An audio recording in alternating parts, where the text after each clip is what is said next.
Yeah, this is my first time opening up to all of you. What's a misconception that people have about me? I think all my life people always thought na I had it all.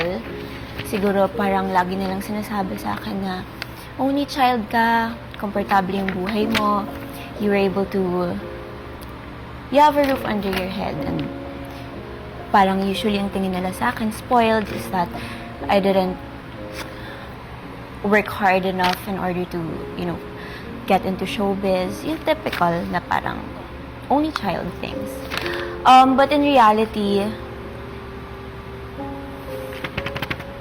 I don't. I'm actually very, very, very broken.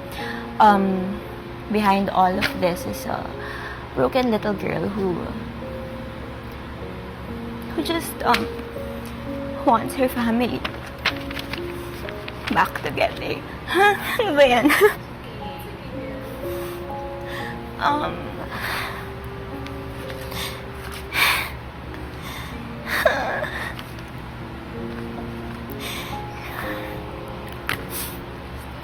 Ang hirap kasi maging only child tapos wala kang malalapitan.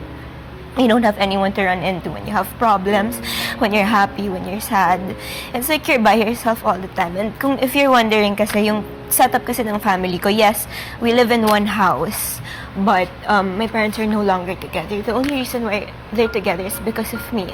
So parang ako yung nagiging glue ng pamilya namin, and sometimes I feel like there's a lot of pressure on me and there's a lot of guilt because what if the only reason why they're staying together is because of me? And sometimes parang naiisip ko, selfish ba ako for wanting them back together? Because what if there's a life for them they're so young, what if there's a life outside of our family? So there's just a lot of pressure, I guess. So ayun, bilang ang hirap naman ito.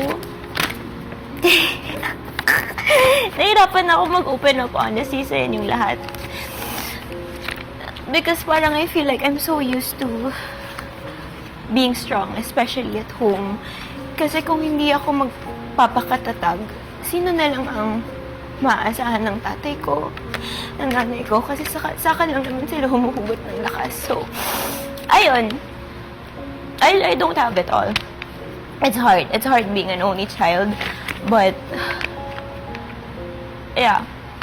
Siguro I also wish that people, gusto ko malaman nila that I'm also trying. I mean, like all of us here, we're all just trying our best. Like I said earlier, before I came here, it was very, very broken. That's why sobrang thankful ko na naging part ako ng sobrang laking bagay being part of this house. Because, for the first time ever, feeling ko may masayang pamilya ako. Like, I feel like I'm waking up with so much sisters and so much brothers. Wala.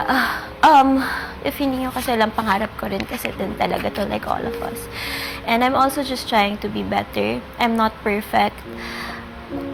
There's so much I want to change about myself. So like all of you, I'm trying kung ano man ang nakikita nila online, with Bianca being so bubbly, so happy all the time. Sometimes, it's just a front that I put up because I don't want you guys to see how broken I actually am. I think that's all I can say. And siguro lastly, iyakin talaga ako. I think alam niyo naman yan, iyakin ako, but I try not to cry kasi yun na rin yung misconception sa akin ng tao sa labas, is that iyakin ako, mababaw yung luha ko. But that's me. I'm a very emotional person. I'm very sensitive, and yeah. Yes, I just have to accept it. Thank you. Ayan lang. Nahirapan pa rin ako mag-open. Thank you.